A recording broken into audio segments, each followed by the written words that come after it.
Hey everyone, it's Army Gaming. Welcome back to the channel and welcome to Monster Legends. Let's talk about Equaleria. For those of you that are not aware, she did actually get a buff or maybe just a fix. So specifically the skill right here called Karma, it says removes positive effects from all allies. It used to do that, but now it actually removes positive effects from all enemies and applies major damage reduction. So now it is a good skill because it cleanses against the enemy team and major damage reduction that could help your monster stay alive. Especially if you're using a Megaton monster on your side, man, that's going to make it so much easier for your Megaton monster to stay alive because normally they take 3 times the damage because they absorb everything. And especially if your monster has something like a damage protection like Mouseron has, so not only does the damage protection reduce the damage up by 50%, so does the major damage reduction. So stuff like that could really help. So Karma now is a skill that is worth running. I like Pacifism, I like First Strike for always being able to cleanse, getting rid of enemy Megaton, getting rid of enemy buffs, and then Glorious Revival, Resurrect with double damage. The bad thing about this is that 3-turn cooldown, but the positive is you can resurrect your whole team, especially if this is the last monster alive, and she can hold their Revival Relic. So one of the questions that has constantly been coming up in the live streams is this monster worth ranking up? And my answer is yes, sort of. The thing is, we don't know what Social Point is going to be releasing, what other strong monsters are going to release, but I do think she's going to be a main monster moving forward, especially for offensive purposes.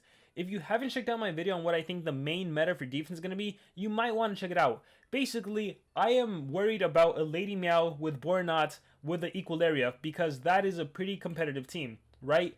Like, who do you kill? Lady Meow has dodge area, Equaleria can resurrect and has revival. Like, it's a tough choice. But anyhow, the reason I think she's going to be valuable moving forward is because if you consider, like, whatever, if you just think about the Soul Drag, the effect of Soul Drag here, let's jump into battle so you can see Soul Drag in action. We'll click fight, yes, and you'll see Soul Drag and what it does. And again, most of you already know this. Oh, cool, 3 corrupted monsters. Eventually we are going to get into a world where it is 3 corrupted monsters versus 3 corrupted monsters. Let's see what they're running. Soul Drag, 200k damage, perfect. We have Unholy Vigor on this guy and Unrelenting Assault on this guy. So, we're already going to get to a point where if you're battling a rank 4 or a rank 5, Soul Drag is going to take away 200k and then a rank 5 is going to be 500k.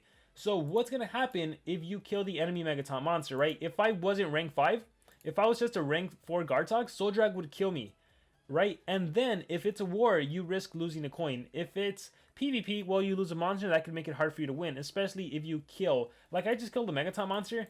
Now this Panickin... Oh, wait, they're all running speed? Oh, this is a weird setup. But if the enemy attacker's still alive, and I lost my attacker, it's going to be hard for me to win. So, the fact that she could go ahead and resurrect... Here, let me see what else you're running again. Unholy Vigor, and... I'm surprised you're not running Barkhide. Barkhide could be a way to kill me. And we're just going to recharge. We're going to lose some monsters. So we're just going to keep recharging. So the reason I like Equaleria... Oh, there we go. Unrelenting Assault kicked in. So I lost my Gartax. Now, of course, he has Resurrection Relic. But maybe I'll still... Let's see if I can get him killed again. We're just going to keep recharging.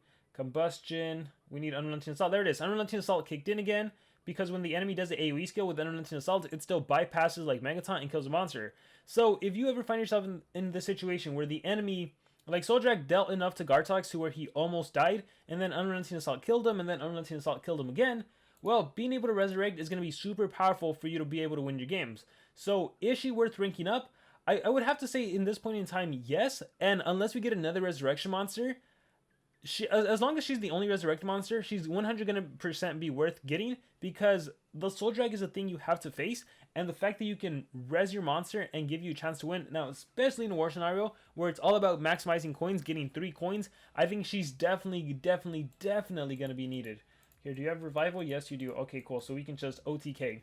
Boom. So, yes, for those of you wondering about Equaleria, so in my personal opinion, 100% she's worth getting, she's worth utilizing, and she's going to be needed, right? Like, how can she not be? The fact that she can resurrect, you're going to need her to help you win games. Otherwise, that Soul Drag is going to be too powerful, and especially because right now we're in the middle of a race, players tend to get the race monster at rank 4, rank 5, and I know not everyone out there, I know not everyone is in a race team. I know lots of players get it rank 1, rank 2, rank 3, but the reality is once you jump up to like Legendary 4, Legendary 3 League, you are going to run into rank 4 monsters, rank 4 Master Rats, rank 4 Neurofunks, and every single month that Social Point releases a team race, there's going to be more rank 4 monsters. You're even going to run into rank 5 monsters, so you're going to be needing a way to counteract the Soul Drag. That's basically the way the game is going to develop. It is what it is, unfortunately. That's why I'm a huge fan of Gartax with his Resurrection Relic, right? If that was a rank 5 Malsharon that I OTK'd and he killed me, I would have resurrected with Revival. But then having Equaleria to resurrect is good as well. So, I didn't know I was going to find a battle against 3 corrupted monsters where I would get to showcase the benefit of resurrection. So I actually recorded a separate part of where I found a battle. So I'm going to be demonstrating that. Out of curiosity though, let's see what I have here. So, Unrelenting Assault. So yeah, eventually this is going to get to a point where instead of Shelly and Bomb Beta, it's going to be Master Rat, it's going to be Ollie and Malsharon, and one of them is going to be running Soul Drag, probably the tankier one, and the other one's going to be running like a Bark Hide, all of which takes out my damage. So that's why I truly believe that you need a monster that can resurrect moving forward.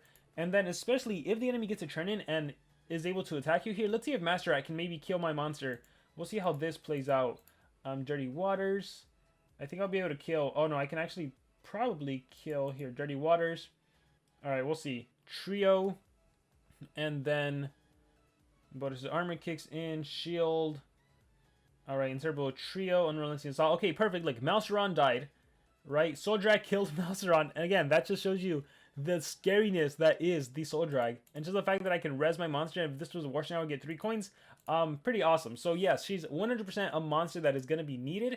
She might jump into the meta. No, she's 100% is going to be in the meta because she's going to be good for defense, because it makes it difficult to decide whether or not to kill her or kill someone else. And then even if you kill her, like I've mentioned this in the video of what I think is going to be meta. If Malsharon isn't running Soul Drag and instead Equaleria is running Soul Drag, then you're in a really, really tough pickle of like, okay, do I kill Equaleria or do I kill someone else? If I kill Equaleria, she's going to kill my monster with Soul Drag, and then she resurrects anyways. But if I kill someone else, she could resurrect, so that's a huge threat. So you really got to think about what you're going to be doing moving forward. And so yeah, I just wanted to make this video on Equaleria because a lot of players were asking about her. Yes, she's awesome. She's even better now thanks to the buff. And again, I recorded a segment thinking that I wasn't going to find the Soul Drag to fight against in that first round. So if this sounds a little weird, that's because this was recorded beforehand. But nonetheless, I hope you guys enjoy. So yeah, just go ahead and watch this segment and that'll be the end of the video. Thank you guys very much and remember to subscribe. Okay, so this is the perfect kind of example of the kind of battles we're going to be seeing into the game in the future. I think starting as soon as the end of Season 2, most players are going to have 3 corrupted monsters they can use on defense as well as for offense. So the main thing that I am worried about is the Soul Drag, especially when it's on a rank 4 or rank 5 monster. So here's a Master Rat that has Soul Drag. Look at that. When the wearer dies, deals 200k points of dark damage to the attacker. My Master Rat has less than 200k damage. So the minute my Master Rat kills the enemy Master Rat, my Master Rat dies. So if this was a war scenario, I would... The minute all my monsters have less than 200k except for Cryo Crawler, so I would need to win with Cryo Crawler without losing a coin. But Cryo Crawler is probably going to absorb some damage from the enemy, so that's going to be hard to do. So it is going to be extremely important that you have a teammate that could resurrect, that you have some way of surviving.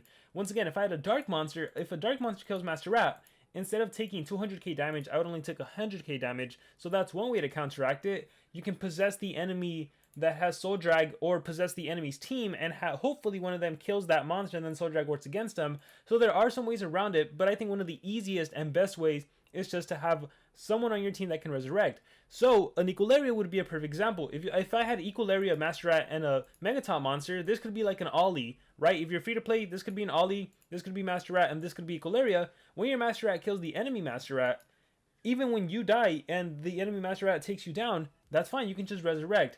So that's kind of how I'm starting to think moving forward in the game, because it's not just Soul Drag. Who knows what else Soldier Point is going to release? Like this monster right here, Ollie, he has Bark Hide. After being damaged by a skill, deals 20,000 points of nature damage. I think if that scales up to 40k if he would have been rank 4, and 60k if he was rank 5. So that can get pretty dangerous. Watch, as I do Fire Rainbow, look, I lost 20k damage. Oh, not to mention, he's running what, Hiroim's Shield? That's bad, right? So watch, if I go ahead and buff my Master Rat, alright, so I get attacked, whatever, got possessed. If I do Snakeheads, check this out. We're going to slow it down. So look at all the damage I'm going to take just by relics and by the talents and everything. So my Master Rat, alright, the shield kicks in 20k, Barkhide kicks in 20k. So already he's down to 150k. And again, the minute I kill the enemy Master Rat, which we're going to do right now, boom, right here. Assault kicks in, and then we'll slow it down. Alright, he's dead, but he takes down my monster with him. So I lose Soul Drag. So if they had another, like, obviously this one I could still win, But things could have been really bad if I didn't have. Look, I mean, I still gotta win with 2 monsters running team speed and speed now. Like, that's gonna take a while. Here, I'll mega freeze you. Maybe this one won't be too bad. Here's a self-taught. Alright, stamina drain. Here is fire rainbow. Okay, this one's not too bad. But this is kind of what I'm worried about. This is what the game is eventually gonna evolve into. If it's not there right now, it's gonna evolve into that. And again, I'm gonna reference the video I released. If you have not checked out my video on what I think the meta for defense is gonna be, you definitely want to check it out. So with that being said, perfect example on what you need to be prepared for moving forward in the game of Monster Legends.